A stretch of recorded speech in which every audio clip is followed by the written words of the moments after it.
Hi guys, स्वागत है आपका इस चैनल के एक नए वीडियो में। और आज हमारे साथ है ऑल इंडिया रैंक 2 मुदित अग्रवाल। सो मुदित, सबसे पहले तो thank you so much for coming on the channel. Thank you. तो मुदित, कैसा लग रहा है ऑल इंडिया रैंक 2 जान के? कैसा लगा था वो मोमेंट जब आपने देखा कि फाइनली ऑल इंडिया रैंक 2? बहुत ज्यादा खुशी हुई थी जब प्रेसिडेंट का कॉल आया, तो एक बार तो विश्वास ही नहीं हुआ था कि मतलब ऑल इंडिया रैंक सेकंड आया है। एंड जब मैंने घर पे इन्फॉर्म किया कि ऑल इंडिया रैंक सेकंड है, तो सब बहुत ज्यादा एक्साइटेड हो गए थे, सब बहुत ज्यादा खुश हो गए थे।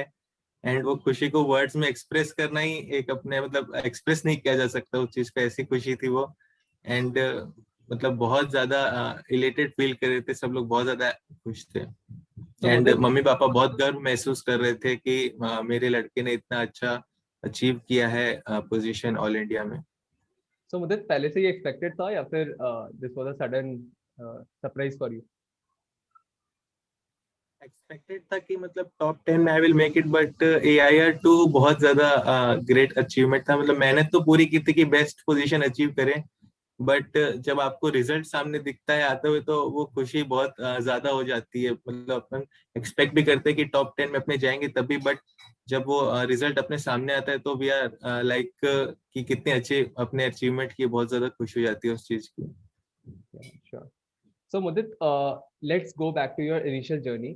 जब आपने सीए स्टार्ट किया तो ये कैसे जर्नी स्टार्ट हुई? मतलब सीए स्टार्ट करने के पीछे क्या रीजन था और ये कैसे जर्नी आगे आपकी मतलब सीए की कंप्लीट हुई? 12th के बाद मैंने देखा कि कॉमर्स फील्ड में एक सीए ही ऐसा कोर्स है जिसमें अपने होलिस्टिक डेवलपमेंट कर सकते हैं। आपको अलग अलग सब्जेक्ट्स में, अलग अलग फील्ड्स में नॉलेज दी जाती है, जिससे कि आप ओवरऑल डेवलपमेंट कर सकते हैं।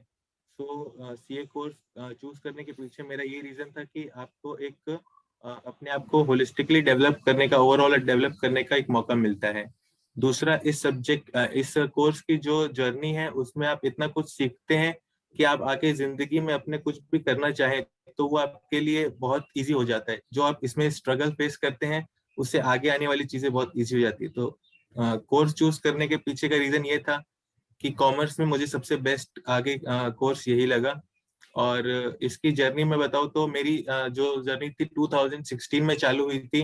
मैंने मार्च में बोर्ड्स की एग्जाम दी थी 12th की, उसके बाद जून में तुरंत सीपीटी आ गया था।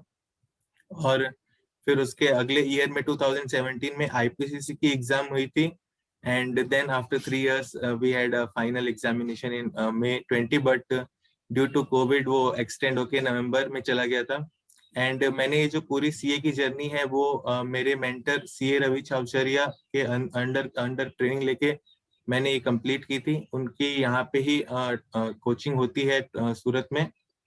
सो वहाँ पे मैंने सारे सब्जेक्ट्स और सारी प्रिपरेशंस उनके गाइडेंस के अंदर ही की थी। आपने अपनी आर्टिकलशिप भी सूरत से कंप्लीट किया? हाँ, आर्टिकलशिप मैंने यहाँ पे सूरत में ही जो लोकल बेस फॉर्म है वहां से कंप्लीट किया। ओके। सो मुदित, ये कितना टफ था? मई में पहले अटेम्प्ट, फिर इतने सारे नोटिफिकेशंस आए, फिर एग्जाम शिफ्ट हुआ नवंबर में, तो ये प्रोसेस कितना टफ था आपके लिए?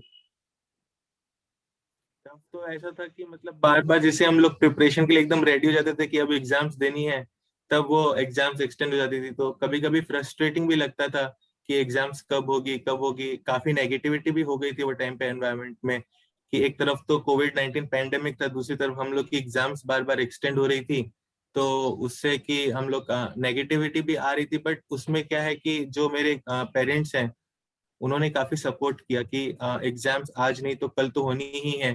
तो आप रेगुलर प्रिपरेशन करो, माइंडसेट को पॉजिटिव रखने के लिए कहा, नेगेटिविटी से अफेक्ट होने के लिए नहीं कहा। और मेरे जो ग्रुप्स हैं, मतलब मेरे जो फ्रेंड्स हैं, उन्होंने भी ग्रुप हमने स्टडी की और इसके थ्रू हम जा पाए। ये मतलब जब मई से नवंबर तक शिफ्ट हुआ तो उसके बीच में जो बार बार रिविजन्स करने पड़ रहे थे, तो उसमें जब लोगों का साथ रहता है तो आप इजीली उसको गो थ्रू कर पाते हैं। और जो मेरे मेंटर हैं सीए रवि सर, उन्होंने भी काफी हेल्प की हमें, जैसे ऑनलाइन उस टाइम पे वीडियोस प्रोवाइड की ताकि हम लोग रिविजन अपना कंटिन्यू कर पाए। सो इन सभी के सपोर्ट से मैं ये मई से नवंबर तक का जो एक्सटेंशन है उसको अच्छे अपने बेनिफिट के लिए यूज कर पाया। सो मुदित, आपने काफी एक वैल्यूएबल पॉइंट यहाँ पे मेंशन किया, ग्रुप स्टडी। कैसे एक ग्रुप जब साथ में किसी गोल को अचीव करने के लिए प्रिपेयर करते हैं तो बहुत ही ईजी हो जाता है वो गोल अचीव करना। एक बार मैं चाहूंगा कि आप इसके बारे में थोड़ा और बताओ हमारे ऑडियंस को।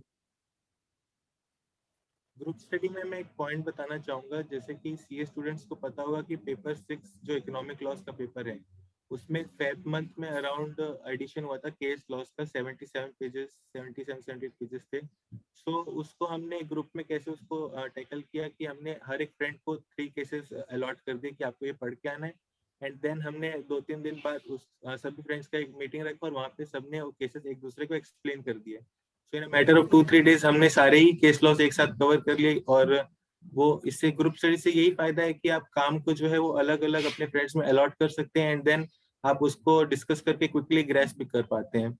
एंड उससे फायदा ये होता है कि जैसे जब कोई और आपको समझा रहा होता है तो वो माइंड में ज्यादा रिटेन होता है, तो उसका भी एक बेनिफिट होता है। तो मैं यही कहूंगा कि मतलब ग्रुप स्टडी से मुझे काफी बेनिफिट हुआ। जो इतनी लंबी जर्नी थी सीए की, 5 इयर्स की ऑलमोस्ट जर्नी हो जाती है, तो उसमें ग्रुप ग्रुप साथ में रहता है तो बहुत इजी हो जाती है वो जर्नी।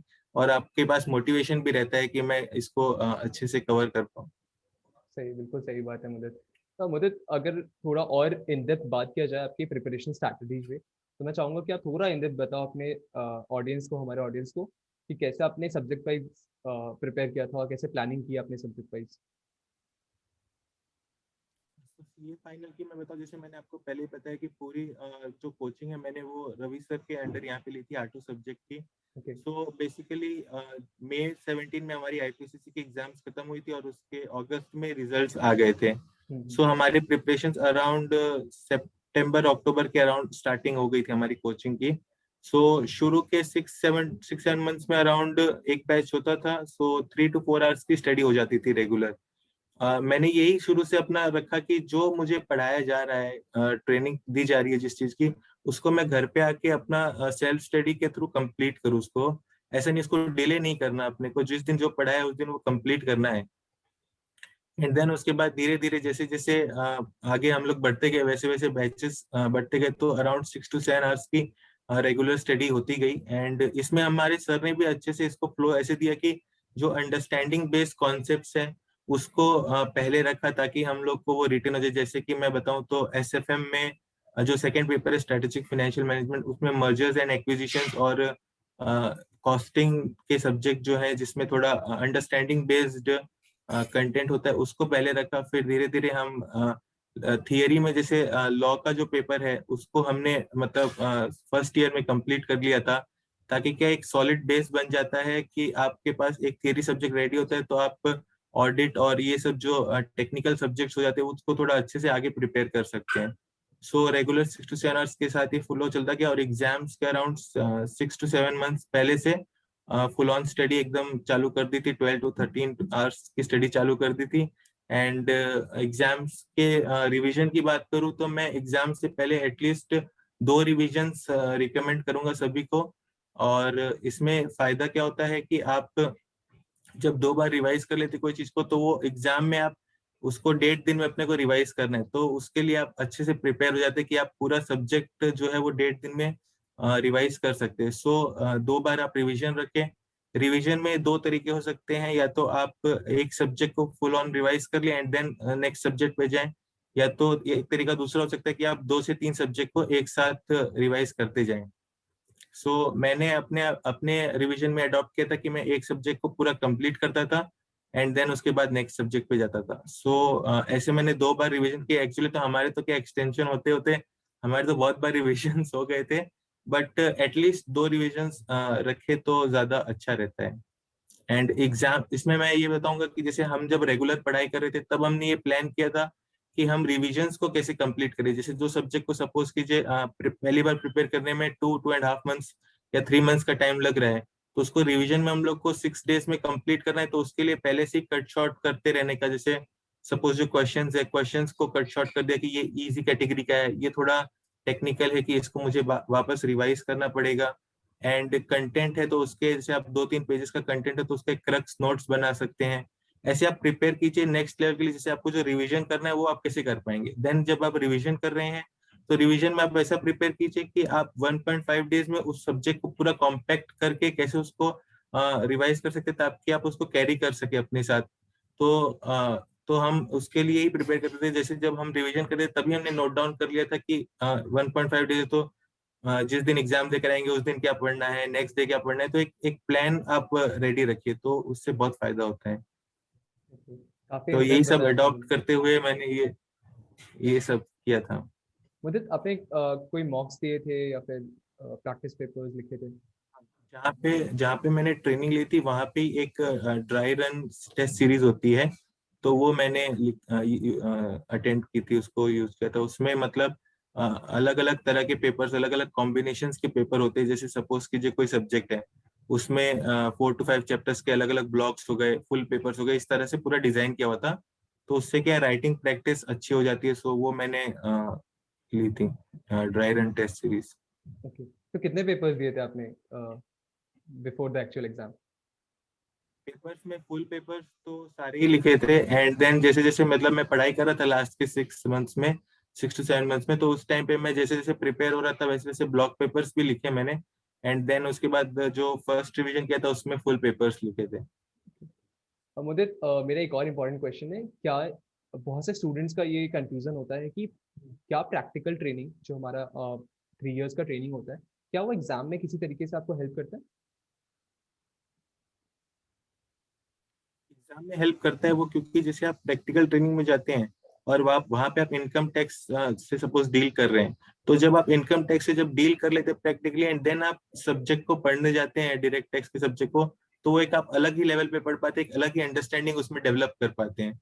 सो मैं यही रिकमेंड करता हूँ कि आप प्रैक्टिकल ट्रेनिंग अच्छे से अटेंड करें, पूरा उसमें जितना सीख सकते हैं उसमें अपना सीखें और फुल टाइम उसको दें। ऐसे उसमें ऐसा नहीं है कि कुछ भी सीखने को नहीं, और काफी वो लाइफ टाइम एक एक्सपीरियंस रहता है अपने को।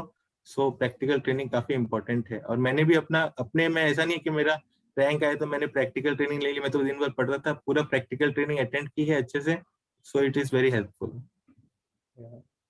सो मुझे next question from my side would be कि अब क्या फ्यूचर प्लान्स है? अब तो सीए कंप्लीट हो गया, ऑल इंडिया रैंक 2 भी आ गई, अब आगे क्या प्लान है? फ्यूचर प्लान्स में ये कहूंगा कि जैसे सीए की जो डिग्री है, इसका एक बहुत बड़ा फायदा ये भी है कि इसमें बहुत सारे ऑप्शन है। जैसे आप जॉब भी कर सकते हैं, आपको अपनी प्रैक्टिस करनी है आप प्रैक्टिस कर सकते हैं, आपको एंटरप्रेन्योरशिप में जाना है आप एंटरप्रेन्योरशिप में जा सकते हैं, या तो आपको फर्दर भी पढ़ाई करनी हो तो आप वो कर सकते हैं। तो सो सीए कोर्स ऐसा है कि आप डाइवर्स फील्ड्स है, इसमें बहुत सारे ऑप्शंस हैं।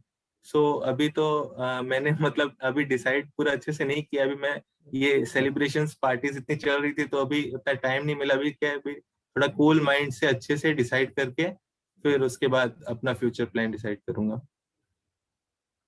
नाइस नाइस मुझे। सो मुझे any last advice for juniors जिनका एग्जाम्स इस बार क्लियर नहीं हो पाया और वो फिर नेक्स्ट अटेम्प्ट के लिए एग्जाम्स देंगे, उनके लिए कोई एडवाइस देना चाहोगे आप? तो ये एडवाइस दूंगा कि आप डीमोटिवेटेड मत फील कीजिए, अगर नहीं हुआ तो आप मोटिवेटेड रहिए और पॉजिटिविटी अपने अराउंड रखिए, नेगेटिव थॉट्स मत आने दीजिए। एंड अभी से मैं तो कहूंगा आप लग जाइए, बस नेक्स्ट अटेम्प्ट में फुल ऑन प्रिपरेशन कीजिए, अच्छे से प्लान आउट कीजिए अपना कैसे आपको पढ़ना है। एंड काफी मैंने ये भी देखा है कि कुछ लोग होते हैं जैसे मतलब वो बहुत ज्यादा लाइटली अगर ले लेते हैं तो वो अच्छे से नहीं कर पाते, या तो बहुत ज्यादा स्ट्रेस में आ जाते हैं, बहुत ज्यादा फियरफुल हो जाते हैं, तो वो अच्छे से नहीं कर पाते। सो आप एक, मैं कहूंगा एक बैलेंस फियर का कॉम्बिनेशन रखिए, ताकि आप सिर्फ एक कंसर्न रहे आपके स्टडीज की तरफ, ना तो बहुत ज्यादा इग्नोरेंट ना तो बहुत ज्यादा स्ट्रेसफुल। सो आप जो अभी अगर क्लियर नहीं कर पाए तो स्ट्रेस लेने की कोई जरूरत नहीं है, आप पॉजिटिव माइंडसेट के साथ अपना स्टडीज फुल ऑन कंटिन्यू कीजिए। So that's all from my side Mudit. Thank you so much time निकालने के लिए इस चैनल के लिए, और थैंक यू सो मच।